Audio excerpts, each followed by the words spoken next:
Here is something a little bit different. For those of you that have lifted weights for more than 50 nanoseconds, you have probably at the very least overheard the following discussion. From every meathead monkey to every gym rat shithead, the age-old argument of volume versus intensity. Which one is better? Lifting lighter and frequently, or lifting heavy-ass weight infrequently? Now, this is a subject that is quite dear to my heart. However, much like many things in life I enjoy, it too is drowning in a vat of morons, and so it falls unto me and my huge genius mind to untangle this conundrum. And if you're there thinking, wow, that is quite an arrogant claim, tell it to my shiny monocle. But really, many of those morons hold a PhD going, oh, please stroke my phallic undercarriage and tell me how intelligent I am. I do believe I'll pass, you pretentious git. It's been a subject that has raged on for decades, and despite numerous claims of so-called scientific evidence in favor of either side, we are still no closer to a conclusive answer, which would tell you the scientific research will leave you about as satisfied as a rope-pushing wank. But who the hell cares? While the experts, so-called, sift through mountains of arse, I, through the power of reading, experience, and common sense, will do my best to elaborate on this ageless question and present an argument in a manner that is both thought-provoking and entertaining, without drowning you in a sea of scientific jargon that looks like you're trying to sound smart using all the 5-syllable words you found in Men's Health magazine. So let's get started, shall we? First things first, when it comes to any endeavor, two things will compel anyone to repeatedly engage in any action, either necessity or personal fulfillment. I would imagine for most of the people who this argument pertains to, enjoyment will be the favored factor. So, the psychological question. What compels someone to enjoy the gym? The progress, the endorphin-inducing feeling of lifting weights, or something else? And how do you measure progress exactly? With an increase in strength, or being that wanker that takes a string of flexing progress selfies to post on Instagram? Seriously, unless you compete, this screams attention-seeking git. You know that guy in the gay pride parade with a pink unicorn dildo on his forehead on all fours whilst wearing arseless leather chaps? You're the gym version of that asshole. Congratulations. Progress these days is calculated most often in our egomaniacal society through a reflection in the fucking mirror. For most regulars, efficiency is not the most important factor, longevity is. The bottom line is simply this. How you train then is going to depend mainly on, get this, your personality. And for all the people laughing and screaming, oh, it's such bullshit. Yeah, scream all you like, pal, it's still true. At the end of the day, it all boils down to a personal preference. If you want to be the stereotypical gym bro meathead that's in the gym 5 days a week training for 2 hours at a damn time, knock yourself out. If you wish to be the psychotic nerd who feels the need to mark down every exercise and seek an improvement with every lift, go right ahead. If it works for you and it keeps you engaged, why fix what isn't broken? Getting a little bit off topic here, but screw it.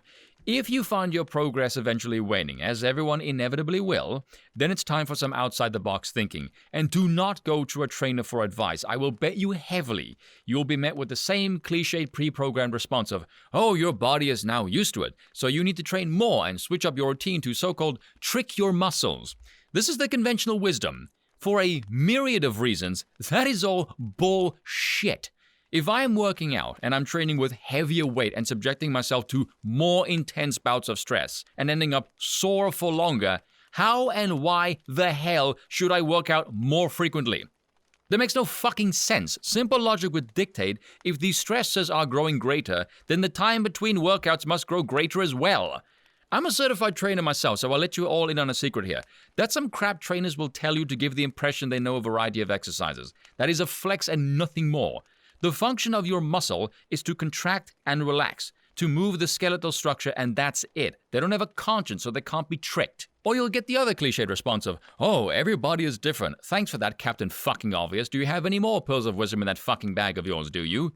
Not to get too much into a semantic argument here, but yes, everybody is unique as individuals. However, every human body, in this instance, is not unique, it's merely varied.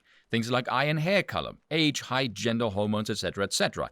Anatomically speaking, all humans are exactly the damn same. We all have a brain, heart, lungs, stomach, liver, kidneys, pancreas. We all function exactly the same way. All human bodies follow what's called the GAS, or the General Adaptation Syndrome, developed by Dr. Hans Selye, who came from the Austrian-Hungarian Empire. Because of course it did. So many of the world's brightest minds seem to come from that area. But anyway, to put it simply, the GAS highlights the human body marshals resources to deal and adapt to stressful stimuli. Because that's all muscle is. Muscle growth is the body's defensive compensatory response to the exposure to the stressful stimuli of exercise. That's it. So when it comes to building muscle, it's as simple as sufficient exposure to adequate stress plus nutrition plus rest equals muscle growth. That is a universal equation. The individual variables one needs to figure out then is when supplied with sufficient nutrition, what intensity level of stress does one need to tolerate to induce the adaptive response, i.e. the growth of muscle, and how fast can one recover from the stress to complete the process. It's that simple. Or to be more precise, what weight can you push under duress of failure in roughly 60 seconds? Intensity, by its very nature, is brief. Intensity is not volume or duration of exercise, that's endurance. You are trying to exhaust the muscle in a brief to medium burst. Once you can handle that level of stress past a 60-second mark, increase the weight by 5 to 10%. Once you've done that, time to move on. Now, if you're thinking, well, that sounds too good to be true, why doesn't everyone do that then? Well, there's a whole bunch of reasons for that. For one, simple doesn't mean easy. Training to failure is hard. Not to mention you look quite insane and people get self-conscious.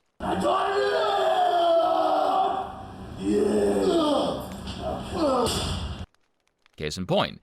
The other would be propaganda. The modern fitness scene, when it isn't peddling natty status, bullshit powders, and airbrush yoga pants fucking models, will tell you I'm full of shit, and there are no universal laws for working out.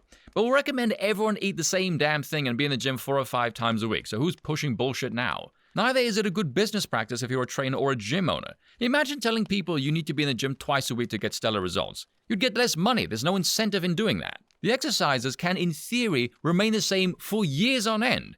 It just needs to become progressively more challenging, i.e. adding more weight. If your progress stagnates, it's almost a guaranteed to be one of 3 things. You don't eat enough, you train too frequently, or you don't train hard enough. If you don't eat enough, you don't have the materials to build more muscle tissue. If you don't rest enough between workouts, you aren't allowing enough time for the body to repair and grow the new muscle tissue. If you aren't training hard enough, you aren't subjecting the body to the stress required to activate the body's defense mechanism that stimulates the growth of more compensatory muscle tissue. 3 easy solutions: eat more, sleep more, lift less but lift heavier. Clean and simple. And should you happen to come across that one boneheaded gonk who says, well, you aren't a 100-kilo shredder, what the hell would you know? Well, hypothetically then, let's say someone who was 100-kilo shredded said the exact same thing I just did. Would it somehow make it more scientifically valid simply because they said it? No. No, it wouldn't. And that kind of Neanderthal thinking is what perpetuates the stereotype that those who work out are shallow, vain egomaniacs with no fucking brain, so thanks for that one. I'll leave you with the words of wisdom of IFBB Hall of Famer Mike Mentzer. You can tap a stick of dynamite 100 times with a pencil and it will never go off. But one mighty blow with a hammer, and it will. Your job is to go into the gym and rationally, intelligently, logically do only what nature requires to activate the growth mechanism and no more. Once you've stimulated growth, get the hell out of the gym, go home, rest, and grow. And that's all for today. I will see you next time.